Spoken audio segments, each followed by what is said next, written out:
अरे तुम्हारे पेरेंट्स के पास कॉल गया था। हम तुमसे पूछ रहे हैं, तुम्हारे पेरेंट्स के पास अभी तक कॉल गया है? किसी के पास गया है? हाँ, तो आने दीजिए। जिसके पास नहीं गया है वो हो सकता है कि उसके पास भी जाए, अगर आप गड़बड़ करते हैं तो।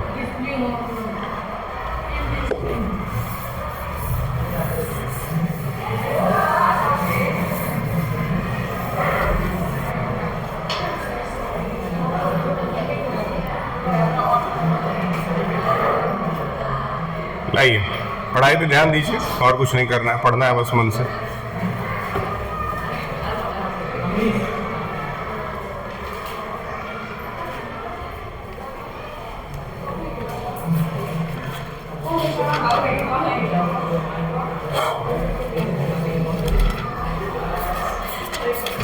चलिए,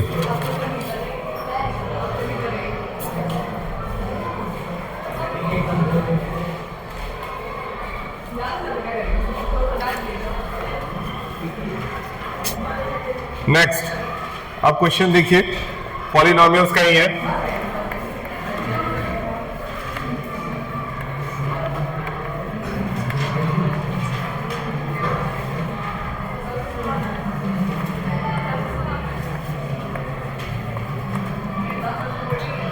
If x plus 2 is a factor of x square ax plus 2b and a plus b की वैल्यू दी हुई है 4, then find A and B। देखिए क्वेश्चन है, if x plus 2 is a factor of x square plus ax plus 2b and a plus b is equal to 4 दिया है, तो a और b दोनों की वैल्यू अलग अलग निकालनी है। a और b दोनों की वैल्यू निकालनी है। अभी तक सवाल में क्या होता था, वैल्यू आपको सिर्फ एक ही निकालनी होती थी, लेकिन अब वैल्यू आपको एक नहीं बल्कि दो वैल्यूज एक साथ निकालनी है। कैसे किया जाएगा, बहुत ध्यान से समझिए। जो पहला स्टेप था वो क्या था, if x plus 2 is a factor, मतलब x plus 2 अगर फैक्टर है तो x plus 2 is equal to 0 रख लिया जाएगा। ये पहला step, x plus 2 is equal to 0 रखा जाएगा। ये आपका पहला स्टेप हो गया। अब यहां से x की वैल्यू निकालेंगे तो x इज इक्वल टू हो जाता है -2। सबसे पहले तो x की वैल्यू निकाल लिए, जो कि आ गया -2 और यहां रख दिया गया।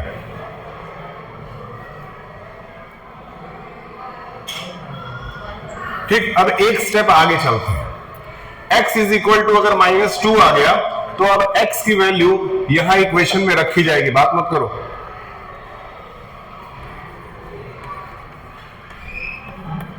To b is equal to 0 रख करके x के जगह अगर -2 रखा जाएगा तो क्या आएगा बताइए। x के जगह -2 रख दिए तो -2 का square plus a into -2 plus 2b is equal to 0। आगे बढ़ते हैं। -2 का स्क्वायर क्या हुआ, -2 का स्क्वायर हो गया 4 a into 2 -2a plus 2b is equal to 0। अब यहां से हम लोगों को बनाना है एक इक्वेशन बनाने के लिए हम लोग क्या करेंगे, 4 को इधर छोड़ देते हैं, बाकी इन दोनों को उस साइड कर देते हैं। इधर आते ही ये बन जाएगा 2a और -2b बनेगा। एक बार फिर से पूरा सवाल शुरू से देखिए। सबसे पहले क्या किया गया, x प्लस 2 जो कि फैक्टर था उसको इज इक्वल टू 0 रख दिया गया और वहां से x की वैल्यू ऑब्टेन की गई, तो x की वैल्यू आई -2। x की वैल्यू जो -2 आई है उस वैल्यू को लेकर के इक्वेशन में रखेंगे और रखने के बाद सॉल्व करेंगे तो हमारा आएगा एक equation 2a - 2b is equal to 4। अब आगे बढ़ते हैं। देखिए यहां सवाल में एक पहले से ही इक्वेशन दे रखा है। इक्वेशन क्या है? a plus b is equal to 4 पहले से ही दे दिया है। और उसके बाद दूसरा इक्वेशन हम लोगों ने क्या निकाला? 2a minus 2b is equal to 4। ये दो इक्वेशन हम लोगों को मिल चुका है। अब हम लोग क्या करेंगे, यहां से linear equation in two variable, जो कि हम लोगों ने अभी तक नहीं पढ़ा है, लेकिन फिर भी ये सवाल समझ लीजिए, आपको समझना जरूरी है। यहां पे a के साथ क्या है? 2 है। यहां a के साथ कुछ नहीं है, इसीलिए हमको यहां भी a के साथ 2 चाहिए, ताकि ये दोनों एक दूसरे से कट सके। तो करेंगे क्या? ऊपर वाले इक्वेशन को किससे मल्टीप्लाई कर देंगे? 2 से। तो 2 से a मल्टीप्लाई हुआ तो क्या आया? 2a। फिर 2 से b मल्टीप्लाई हुआ तो क्या आया? 2b। और 2 से 4 मल्टीप्लाई हुआ तो क्या आया? 8। फिर यहां क्या आ गया? 2a minus 2b is equal to 4। 2a 2b मिल गया तो क्या बन गया? 4b। यहां माइनस लगा दिए, 8 में से 4 गया तो क्या बचा? 4। ये माइनस किया गया है। अब आते हैं, आगे बढ़ते हैं। तो 4b इज इक्वल टू, अगर 4 है तो b की वैल्यू क्या आ गई? 4 डिवाइडेड बाई कितना आया? 1। तो b की वैल्यू कितनी आ गई? 1। अब b की वैल्यू पता चल गई, अब a की वैल्यू निकालनी है। तो यहां से थोड़ा इरेज करेंगे। आपके पास जो इक्वेशन था वो क्या था कि a और b जोड़ करके कितना आ रहा था? 4। a plus b is equal to 4। b की वैल्यू क्या रख सकते हैं? 1। b की जगह क्या रख दिए? 1 plus a is equal to 4। तो a की वैल्यू क्या आ गई? 4 माइनस 1। तो a की वैल्यू यहां से क्या हो गई? 3। तो एक वैल्यू हो गई 1 और एक वैल्यू हो गई 3। ये सवाल बोर्ड ने तो अभी तक नहीं पूछा है, लेकिन पूछ दे, इसकी आशंकाएं पूरी है।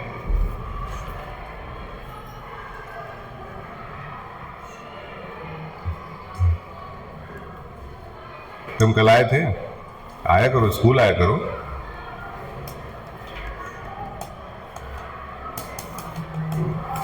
चलिए आगे बढ़ते हैं। नोट कर लीजिए, किसी की कॉपी से नोट कर लीजिए।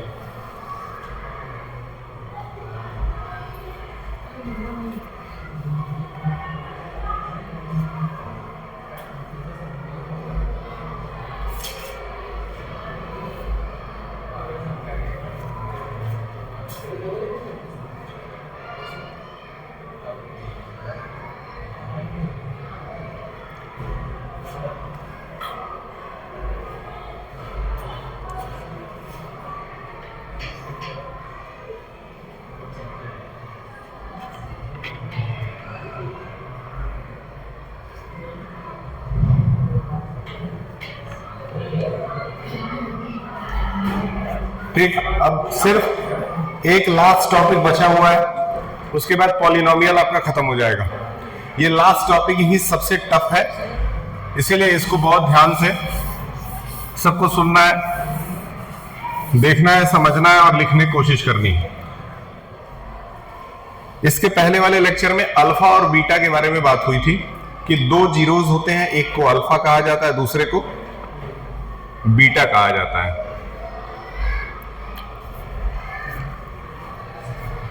अब देखिए क्या होता है, कैसे होता है। सबसे पहले तो हम क्या करेंगे, कोई भी एक इक्वेशन ले लेंगे। एक इक्वेशन हम ले लेते हैं। सपोज आपके पास एक इक्वेशन है,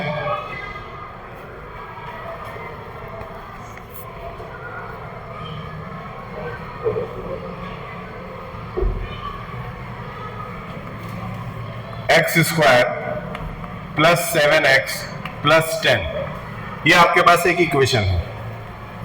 अब क्या हो रहा है, इसको ब्रेक करना, सेम इक्वेशन को उस दिन ब्रेक करना सिखाया गया था। कैसे किया गया था, एक बार फिर से रिपीट करते हैं। यहां कुछ नहीं है तो क्या है, 1 है, तो 1 से हमेशा पीछे वाले नंबर को यानी कि लास्ट नंबर को मल्टीप्लाई कर दें तो हमारा आंसर कितना आएगा, 10 आएगा। 10 को ब्रेक कर लेते हैं, 2 से 5, फिर 5 से 1। तो 2 से 5 और 5 से 1 आया, यानी कि 2 और 5 आया। 2 और 5 के हेल्प से हमको क्या बनाना है? 7 बनाना है, जो कि बनाना बहुत आसान काम है। कैसे बन जाएगा? तो एक्स स्क्वायर ऐसे ही रख देंगे। 7 की जगह हम बताए थे 5 + 2 लिख दीजिए और बाहर एक्स लिख दीजिए। उसके बाद यहां 10 आने दीजिए। 5 के साथ x लिख दीजिए, प्लस 2 के साथ फिर से x लिख दीजिए और प्लस 10 लिख दीजिए। ठीक है, आगे बढ़ते हैं। यहां से अगर एक x बाहर निकाल लिया जाए, जो कि हम निकाल सकते हैं, तो अंदर बच जाएगा x + 5। फिर यहां से अगर हम 2 बाहर निकाल दें तो बच जाएगा x + 5 बचेगा, क्योंकि 2 बाहर निकालेंगे तो 2 से 10 को डिवाइड करेंगे तो 5 आएगा। ये बहुत बेसिक चीज है, सबको आना चाहिए। आगे बढ़ते हैं। बताए थे कि ये और ये फैक्टर, ये दोनों सेम अगर हो गया तो समझ लीजिए सवाल आपका सही है, सही डायरेक्शन में जा रहा है। अब ये क्योंकि दोनों कॉमन है, इसीलिए इसको बाहर निकाल दीजिए, तो x + 5 आपका बाहर निकल गया।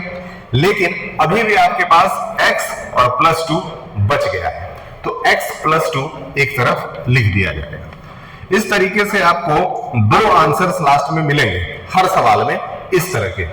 अब इन दोनों आंसर्स को बारी बारी से नोट करते हैं, यानी कि एक है x + 5 और आगे लगेगा = 0। तो x = क्या बन जाएगा? ये -5, क्योंकि जब भी इधर से उधर ट्रांसफर करेंगे तो साइन चेंज हो जाएगा।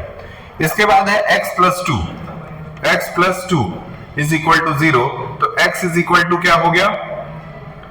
-2 हो गया। यहां तक हम लोग सॉल्व कर लिए। हम बताए थे जो पहला आंसर आया है उसी को हम लोग क्या कहेंगे? अल्फा कहेंगे, और दूसरे आंसर को क्या कहेंगे? देखिए, यहां तक समझ पाना आसान था, इसके पहले भी बात हुई थी। यहां से अब स्टेप जो है वो थोड़ा सा टेढ़ा हो जाता है। अब होता क्या है, ध्यान से समझिए। पहले यहां देखिए, जहां से सवाल शुरू हुआ था वहां देखिए। x² के साथ जो नंबर है उसको a कहा जाता है। x के साथ जो नंबर है वो क्या बनता है? b, और जो अकेला नंबर है वो क्या बनता है? c। यानी कि a, b, c तीनों की वैल्यू हमको पता होनी चाहिए। अब आते हैं सवाल पे। हम लोग को क्या करना है? अल्फा + बीटा = -b/a फॉर्मूला लगाना है। याद रखिए, अल्फा + बीटा पहला फॉर्मूला है, इसको कहते हैं sum of zeros. Sum of zeros का फॉर्मूला होता है अल्फा + बीटा = -b/a। आगे आते हैं, फिर उसके बाद आता है प्रोडक्ट ऑफ जीरोस।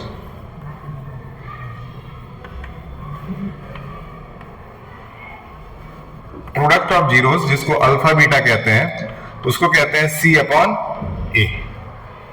ठीक है, अब इन दोनों फॉर्मूलों पे वैल्यूज रखेंगे और सॉल्व करेंगे। देखिए, अल्फा की वैल्यू क्या थी बताइए? अल्फा की वैल्यू क्या थी? -5 थी, तो अल्फा की जगह -5 रख दिए, प्लस बीटा की वैल्यू क्या थी? -2 रख दिए। मतलब इसको सॉल्व करने पे कितना आया? -7 आया। फिर यहां -b। कृष्णा जी, आपके घर में फोन किया था?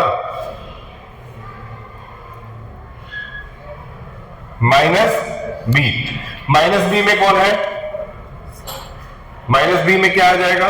b की वैल्यू 7 है और सामने हम लोग लगा दिए -7। बताइए, आ रहा है। और फिर उसके बाद इधर है आपका a, तो इधर क्या आ गया? 1।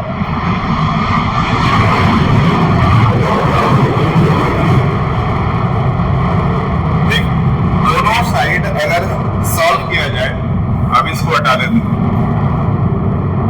इधर से तो -7 आया ही था, और इधर से भी -7 को 1 से डिवाइड कर दिए तो क्या आ गया?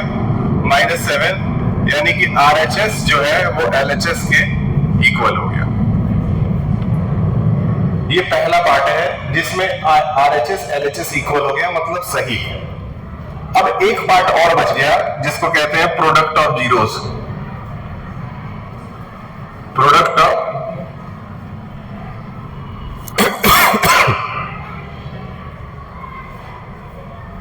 प्रोडक्ट ऑफ जीरोस मतलब अल्फा इंटू बीटा, ये हो जाएगा C अपॉन A। अब अल्फा और बीटा को एक साथ रखते हैं। अल्फा क्या है -5, बीटा क्या है -2। इधर आते हैं, C की वैल्यू क्या है बताइए?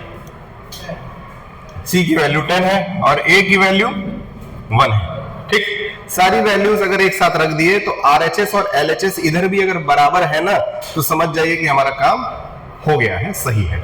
अगर -5 को -2 से मल्टीप्लाई करें तो आंसर क्या आएगा, और 10 को 1 से डिवाइड करें तो आंसर क्या आएगा।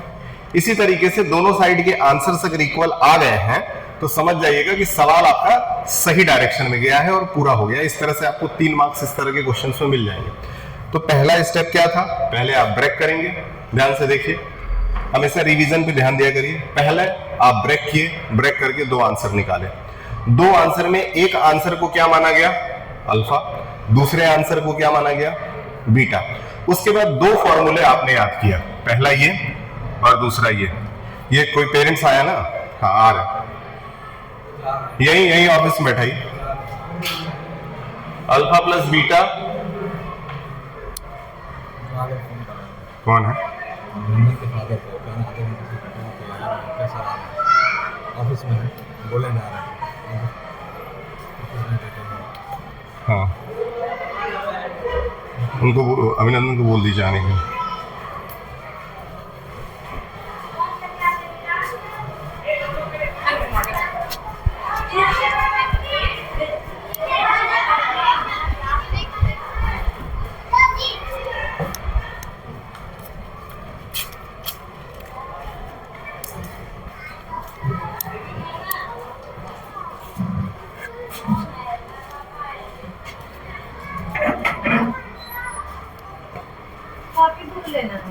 आप अभिनंदन के पिताजी है ना? अरे तो हम तो शायद हम पहचाने नहीं आपको। आइए बैठिए बैठिए बैठिए। हाँ हाँ, नहीं हम